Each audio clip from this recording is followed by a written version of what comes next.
14 years inside the Gaither Vocal Band and 17 years outside of it, is the arithmetic nobody in gospel music has bothered to say out loud.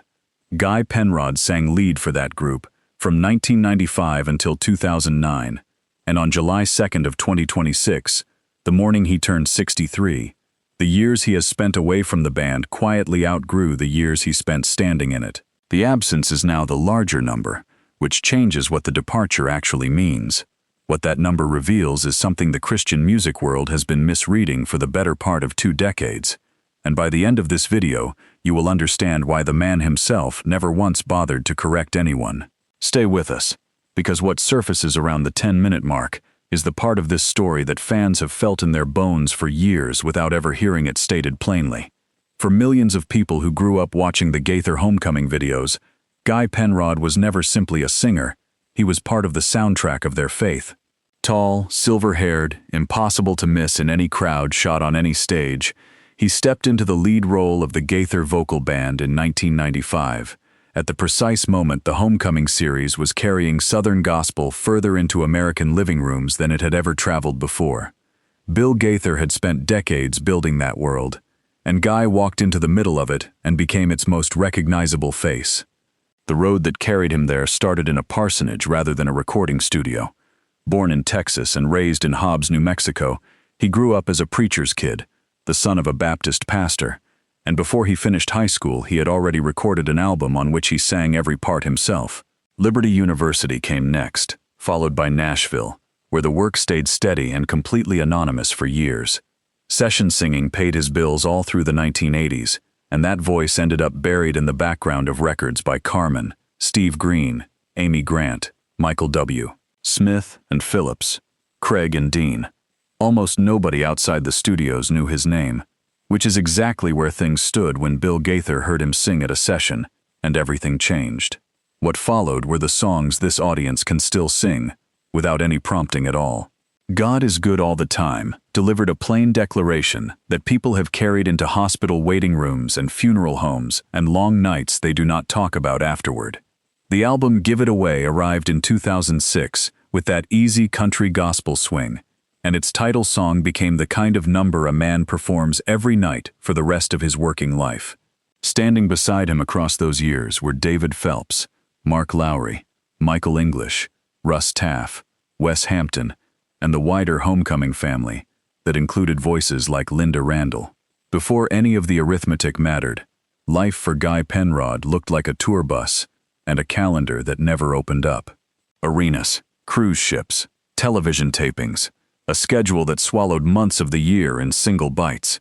Waiting at home in Tennessee was his wife Angie, along with children who kept arriving until there were 8 of them, 7 boys and 1 girl, every one of them homeschooled. The gospel community watched that voice fill auditoriums and assumed the arrangement would simply continue forever, because no man walks off the mountain while he is still standing on the summit. That assumption is precisely where the misreading begins, and it has never been corrected since. On January 13th of 2009, Bill Gaither released a statement announcing that Guy Penrod would be leaving the Gaither Vocal Band to begin a solo career. Marshall Hall, the group's baritone since 2004, walked out the same door on the same day. Gaither rebuilt the roster immediately, bringing back Michael English on lead, Mark Lowry on baritone, and David Phelps on tenor, with Wes Hampton staying put, which turned the vocal band into a 5-man group for the first time in its entire history. The reaction from fans carried a grief that has never fully lifted in the years since. Comment sections filled with people saying they could not imagine the group without him, that they hoped he would return, that something had been taken away from them rather than given up. 17 years down the road, people still discuss that January announcement the way they discuss a death in the family. The trouble with that framing is the math, and the math has been sitting in plain sight the entire time. 14 years inside the Gaither Vocal Band feels enormous while you are living through it, and it certainly looked enormous from the outside.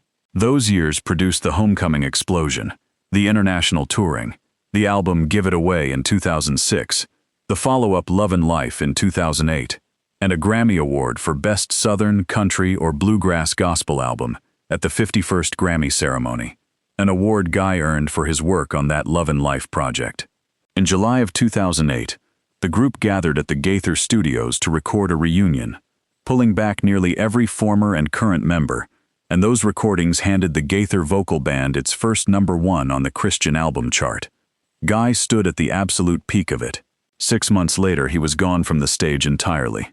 What almost nobody accounted for was how carefully he had been measuring the cost of every mile of it. 8 children were growing up while their father lived on a bus, and that particular arithmetic only ever runs in one direction. Bill Gaither had accommodated him for years, arranging the touring schedule so that Guy was physically present for all 8 of those births, which tells you exactly where the man's attention was pointed, even during the seasons when the crowds were at their absolute largest. What he said next, and what the 17 years since have actually contained, is the part of this story that gospel media has almost entirely skipped over. And this is where the story takes a turn that nobody in his circle expected, because the exit that fans have mourned for 17 years was never a tragedy at all. It was a decision made deliberately by a man who had already worked out what he was trading away and what he was buying with it. In the statement he gave when the news broke, Guy described his years with the Gaither Vocal Band as among the most glorious of my life, and then he laid out his reasoning in language that almost everyone skimmed straight past. The band, he pointed out, was continuing in strength without him. He was taking on the fresh challenge of a solo career, and the whole rearrangement, as he framed it, would let all of them serve God more powerfully in the days ahead. That is not the language of a man being shown the door. It is the language of a man who has already done the sums and likes the answer.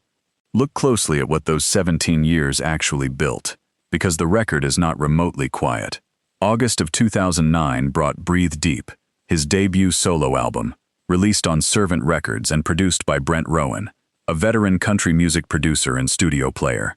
The record leaned into positive country with Christian undertones, which was not the sound of a man still chasing arena gospel. Even the title reads like an instruction he was handing to himself. The farm in Tennessee became the center of the whole operation, and it functioned as the point rather than the retreat. His concert DVD, The Best of Guy Penrod, went platinum with the RFAR, a certification very few artists in any genre can claim, and the footage inside it walks the viewer directly into the home and the farm, where Guy and Angie were raising those 8 kids. He never hid the domestic life from the camera. He put the camera inside it, because the domestic life was the entire reason he had come home. Which brings us to the hymns, and the hymns are what genuinely settled the question for anyone still paying attention. His second solo album, titled simply Hymns, arrived in 2012 and debuted at #1 on the Nielsen SoundScan Southern Gospel Retail Chart. It went on to become the top-selling Southern Gospel album of the entire year, moving more than 100,000 units. A man who had supposedly walked away from his career had just outsold everyone else in his own genre while living on a farm with his children. Worship followed in 2014, along with a Christmas album that same year. In January of 2016, Live, Hymns and Worship was filmed at Thomas Road Baptist Church and released as his first solo concert DVD, and it debuted at #1 on the Billboard music video chart. March of 2017 delivered Classics, on which he re-recorded the songs he had made famous across his 14 years with the vocal band, producing the project himself this time around. February of 2018 brought Blessed Assurance, 12 hymns cut fresh in that country-leaning style of his. His combined career sales now sit somewhere north of 4 million units. The recognition arrived right alongside the records.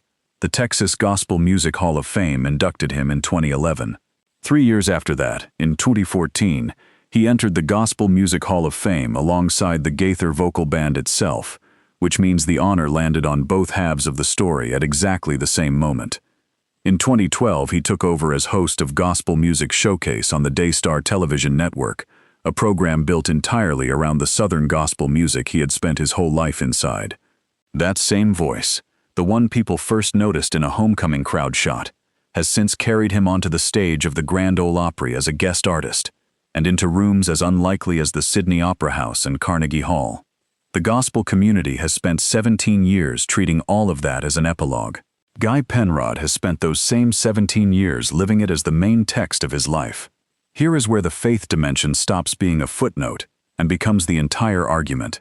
A man stood on the biggest platforms in Christian music singing, God is good all the time, to tens of thousands of people, night after night, year after year. Eventually he decided that a line like that had to hold up somewhere considerably harder than a stage, inside a house with 8 children in it, where nobody applauds and nobody is watching, and the singing does not pay for itself. Ministry did not end in January of 2009 for Guy Penrod. Ministry simply changed its address. For those of us who have followed Guy's journey through the years, that 17-year figure lands very differently once you sit with it for a minute. Gospel music produces this same pattern again and again. An artist rises, an artist becomes beloved, an artist steps back from the road, and the audience quietly decides that the stepping back was some kind of defeat. We mourn the loss out loud. We say we hope he comes back where he belongs. We file the quiet years under the sad part of the biography, the chapter where the music supposedly stopped. What Guy Penrod's life argues, without him ever putting it into those exact words, is that walking off the largest platform in Christian music can be the most faithful thing a man ever does with his talent. That is not the failure in the story, that is the fruit of it. The evidence is not sentimental in the slightest, because the evidence sits on the charts. A #1 Southern Gospel record in 2012, a #1 Billboard music video in 2016, 4 million units sold across a solo run that was supposed to have ended his career.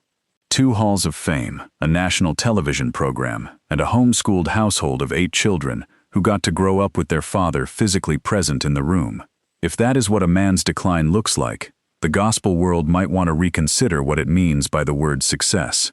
If you have been a fan since the early Homecoming days, you know exactly what we mean when we say that the Guy Penrod singing hymns on those solo records sounds like a man who finally has room to breathe. That is not a smaller life than the one he left behind in 2009. That is the life all the singing had been pointing toward the entire time. There is one more part of this story that most people have not connected yet, and it runs directly through Bill Gaither himself. The Gaither Vocal Band has never been one man, and the roster proves that beyond any possible argument. Mark Lowry sang with the group from 1988 to 2001, left it, and then came back in 2009. Michael English served from 1985 to 1994, walked away entirely, and returned the very same year Guy departed. David Phelps was there from 1997 to 2005, left, and rejoined in 2009 as well. Russ Taff passed through on baritone, and Wes Hampton arrived in 2005 and has held his place ever since. That band has released 29 albums and collected 2 Grammy Awards and 17 Dove Awards across its history, and the lineup has reshaped itself almost every single time somebody needed it to. Bill Gaither built a family rather than a lineup, and families let their people go home when it is time. That distinction is exactly what makes Guy's exit look so different from a distance of 17 years. He never left the Gaither organization at all, because Gaither's own label kept releasing his solo recordings. His music continued flowing through the same doors it always had. The relationship never fractured. It simply reshaped itself around a man who wanted his own children to actually know him, which means those 17 years are not a hole in this story. They are the answer to the question the 14 years had been asking him every night, in every hotel room, in every arena, in every city, that was not the one where his kids were sleeping. 8 children grew up while he was out on the road, and he chose to be present for whatever was left. The man who supposedly disappeared has spent his so-called absence singing hymns to sold-out rooms, hosting a national gospel television program, and standing on the Opry stage under his own name, rather than as one voice folded inside somebody else's harmony. What comes next for Guy Penrod and his family is something the gospel community will be watching closely, because a man who chose the longer half of his life once may not be finished making choices. Whether more hymns records are coming, whether the Opry sees that silver hair again, whether Bill Gaither ever places the call, and whether Guy ever picks up the phone, none of that has been settled by anybody. The vocal band has always been a group that welcomes its people back home eventually. He never truly left the Gaither world, only the bus that carried him through it.